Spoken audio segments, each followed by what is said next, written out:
thanks guys for coming to this episode. I don't know what's called it yet. Jack's Homies.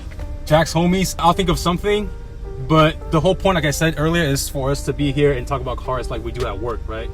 And because of the quarantine, we can't do that at all.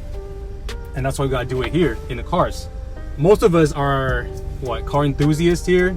Actually, you know what? Let's start with the intros. Eric, why don't you start with you? So I'm Eric.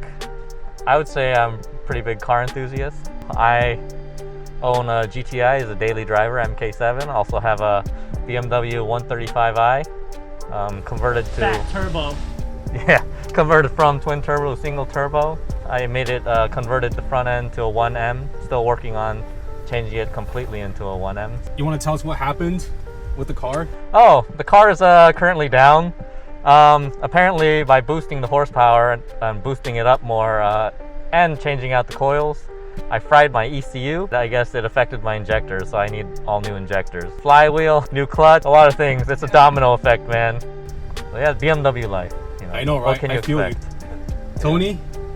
I'm Tony, the clay sculptor, and my daily driver's a 2017 Silverado. But I have a 1996 Harley Davidson Sportster that I built up like completely all over again. I didn't touch the motor or the transmission, but you know, when I bought it, it was basically just like the frame, the motor, and then just boxes of stuff that I have to figure out how to put together. And when I did that, I just kind of basically just started over and turned it into a flat tracker design. All right, Devin, tell us about yourself, homeboy. Hello there, peoples. Anyways, so short summary.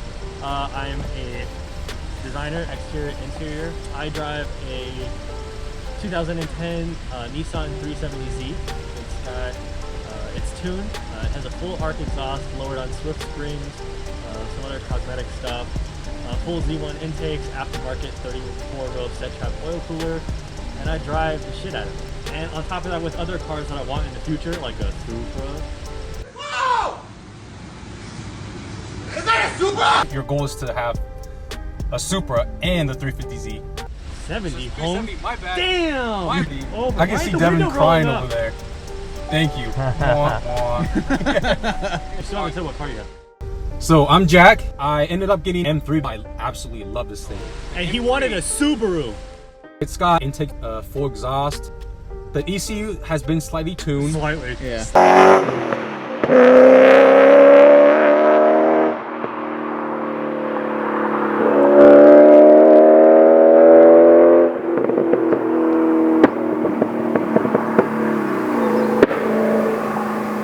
Just slightly. Big gas fireball.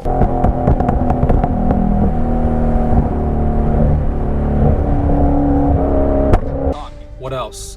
Spacers, lowering springs, stock wheels, everything. It's got, you know, a little bit of a CRT style lip. That's it. Because I don't like the whole GTS lip. It's too aggressive for me. So, moving on. Now that we know our cars, we're here today to talk about anything car design related. The new M3. The new M3. All right. I personally did not like the huge grille at first, but now I like it. The very first few grills that they have were vertical. People don't realize that. So I think this is more true of a BMW than before.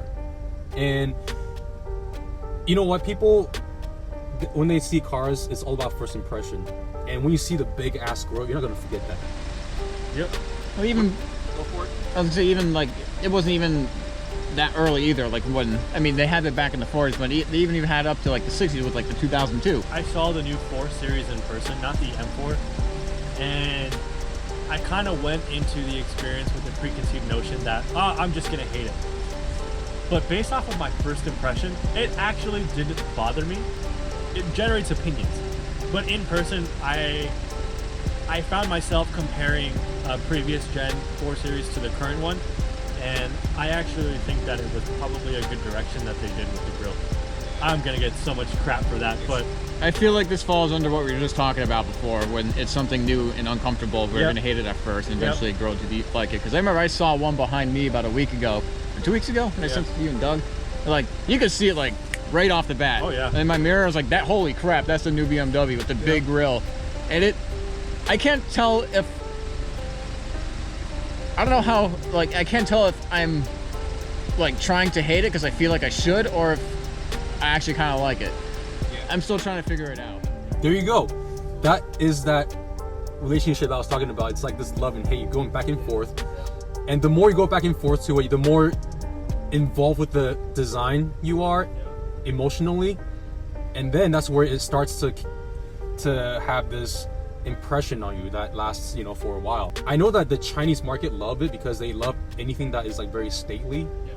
So they want the Chinese crowd market to stand out from whatever is over there. And the perspective I kind of try to think of too is that when the people who designed this car, they've already seen it for at least 4 years or something like that. Yep. So chances are it's one of those things where it's like you work on something for so long, you kind of forget to step back. Or you work with it at the time too, and they're like, even in the studio, like you want to make yourself uncomfortable when to push a design. And then eventually they thought the same thing. Like at first, like, I don't know, man. And then after a while, they're like, I think this will work. And then, so they've seen this for probably about 3 or 4 years by now. So to us, we're all like, what? I don't know how to feel about this. We have been too comfortable with BMW design language, and it's nice that they shook things up a little, because the flame surfacing when it first came out, people didn't like it at all. It was very mixed. Some liked it, some didn't, and now people are copying it all over the place. Yeah, the bangle butt and all that, and which I love that 6 Series. I am obsessed with that car. Yep. Hey, police are here. Damn spaceship, I love it. That's the sound of the police. All right, so the next car I want to talk about is the new Singer Off-road ACS. one. Dude, that thing is man. awesome. The new Singer ACS is fucking badass.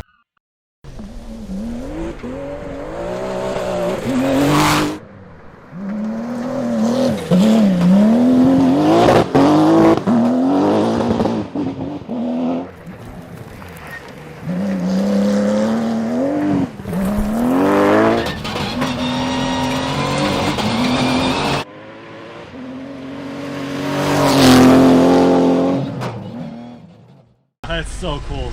The photos of it are just like ripping up and through the dunes and stuff. Damn. Yeah, That's thing's cool. Yeah. That thing's rad. So this is the thing about Singer, right? They went as far as hiring a professional clay modeler to work out the fenders, and that's why it looks so juicy. And the stance is fucking awesome. So from that, the very first few iterations of Singer, it went to what's the other one? Daniel Simon worked on it. Oh!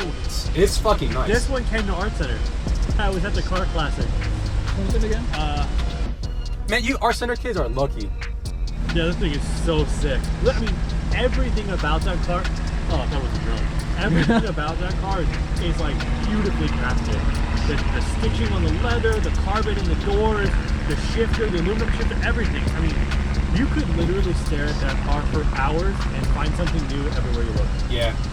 That's fantastic. They went through all the details and they redesigned everything they could and kept whatever they wanted, and it looks right. It looks perfect. It's the perfect balance between modern and classic, I would say. Go for it. So according to Haggerty, average cost of a Singer makeover is about 1.8 million.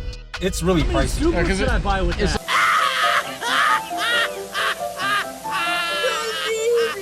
It's like a bespoke car, that's why. Oh, And it's like all like handcraft. There's a lot of work that goes into those things. yeah. I mean, I totally understand why it costs as much as it does, because the amount of craftsmanship that goes into every single part of that is just absolutely stunning. I guess when I hear $500,000, my mind immediately goes to other cars in that price bracket as what else could you go for. But Right. if you're gonna go for a Singer, it's because you want a Singer and you probably already have all those other cars. Or you just love Porsches and air-cooled engines too. I mean, I feel like it's like Arch motorcycles too. Those are like $120,000 motorcycles. Is that the Keanu Reeves bike? Yeah, but it's because like everything is or like machined in aluminum, and they take a while to Yeah. make, and there's a wait list for those damn things. What is that mud flap in the front of the Singer? Have you seen that? It's in front of the bumper. What? It's a huge mud flap that's horizontally mounted. What is it, ACS you said? Yeah. What in the what? So I can't tell if that's Huh. for aero. That's Oh, I insane. wonder if it's like if you Go through a puddle. yeah, if you go through a puddle, it doesn't fly up into your windshield. I think so. Yeah. That is so cool. It almost looks like a... I love this thing so much. I love the rear of this car. Yeah. And how it kicks up from the bottom and just starts to turn into the wing. That's the biggest ducktail I've ever seen on the car. And I love ducktails, and then so the bigger it is, the better. Yeah. No, I have one. This Porsche is so sick. It's so nice. Yeah. Oh my god. It's badass, dude. It is, right? Yeah. It feels like a beautiful mixture of modern Porsche design implemented onto like the classic body shape, because even if you look at the door cards and the front fender and how they interact, it has a very Taycan feel, because the Taycan has that arrow slit there. But I mean, I'm not gonna lie, these pictures of it jumping, that is so cool. What rear end is that? Like the taillights. It's like it came off of Cyberpunk. Do you think that's going to be a new trend? So it went from individual LED dots to more of a clean, you know, light ribbon for a DRL or something. Do you think now, going back, that this is going to be some sort of like a new lighting trend for animation? Because Hyundai's even doing stuff like The this. Prophecy? Yes. You know, Genesis, I love their shit now. Yeah. It's At so first I was like, nice. when they came out, I was like, it's all right. And then they kind of really found their identity. Oh yeah. And now it's like they're Hyundai. The Koreans are like the most ballsy designs right now. Yep. Like all their cars are so damn cool. Yep. Like the Yep. Palisade and the Sonata. Like the Elantra, dude. The Like, Elantra looks oh. good. it's a compact car. Oh. It's like a cheap car. It's like the most striking thing right now. It's Yep. so cool. And like the Sonata we talked about earlier, it doesn't look striking in photos, but when I saw it in person, I was like, holy shit, in person, it's very striking. The way that DRL just goes from the nose to the hood, Yeah, and that bright and, like, work, fades away. it fades into that Yeah. chrome. You know what car really stood out to me from them is, I remember going to the Art Center Car Classic. We would get there at like 5 a.m. to watch all the cars roll in. Yeah. And one car that came off the truck was the Genesis Essentia. Oh, that thing is cool. Oh, That- yeah. I remember it being unloaded off the truck and the sun hitting the window and just zigging over the rear fender. And I couldn't think about anything else. And I stood there for 3 hours watching them take it off the truck, move it down the hill, and bring it into the courtyard. And you could walk around every aspect of the car, and the details are so simple, but they're refined, and it doesn't take away from the surfacing of the actual car itself, and how the whole cabin turns into an aero feature into the hood. And the more you walk around it, it's just, there's so much of an organic like tension over everything. It's beautiful. Yeah, it is. Let me ask you guys this: between the Essentia and the Mazda RX concept, Mazda. Oh, which one do you prefer? Mazda. Mazda? I am obsessed with the Mazdas, man. Just from like a sculptor standpoint, I they have look to like pick the Mazda too. they just You- look like so Yeah. much fun to sculpt. Yeah. Like the surface language on those things is just I bet. The it is, reflection on the side is just beautiful. yeah, like it is. Yeah. It's just that car is gonna age so well. Oh, yeah. Like all those things, 'cause they're just If so they make clean and pure and like just a very like cold tension surface. Yeah. Oh, Yeah. Like that's one of those cars, like what you were saying, like that's all I could think about afterwards. Like how did they come up with that? Like it's so simple, but it's like I haven't seen that before. It is Yeah. Fresh. gorgeous. Yeah, like that one massive reflection. Like even when I was in school, I was always all about having nice reflections and highlights and like the way they dance around. And that car is like the pinnacle of that philosophy to me. I just dead simple, like small headlight graphics, small taillight graphics, but it's like all sculpted. Even like the Mazda 3, like the hatchbacks, it's an economy car, and it looks so damn good. Yep. That's just one of those things. That's like the best. That shows how good of a designer you are. If you can make that car with that package look good, and you got these dinky little wheels, and you got to fit these people inside, and that car looks damn good. That's why the wheel flats are so huge, because they're trying to fill up that mass at the bottom. Yeah, that I car love is it, just though. like a set of bigger wheels away from being like really, really good. It's just Yeah.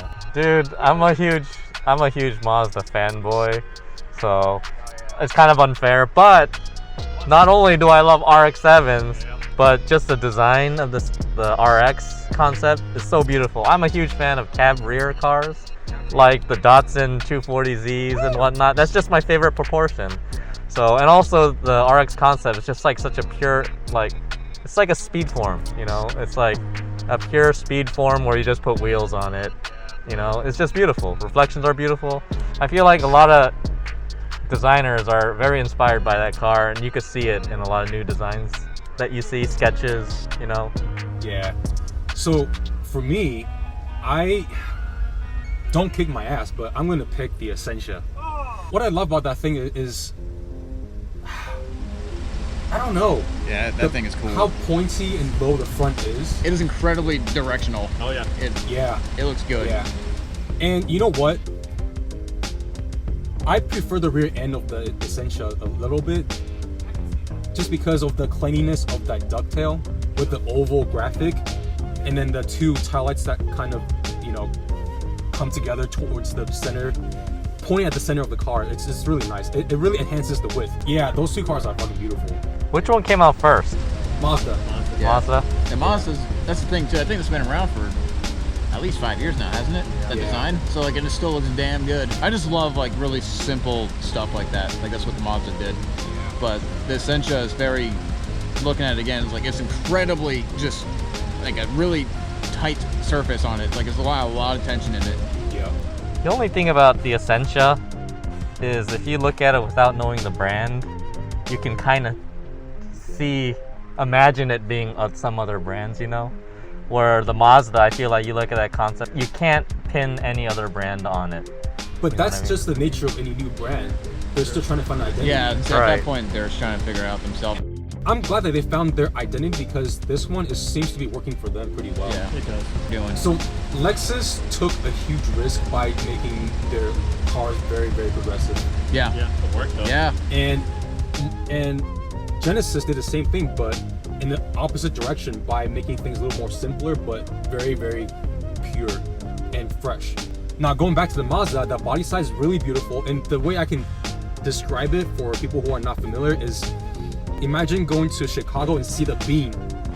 You see reflections just like going over non-stop, yeah. right? Yeah. And that's what the reflection of the body side of the Mazdas are. It's like when it's driving or even just sitting still, it's so dynamic. So much movement going on in surfacing. It's awesome. All right, I think this is good. I really appreciate everybody for coming out. You know, this is awesome. Talking about cars again with my buddies.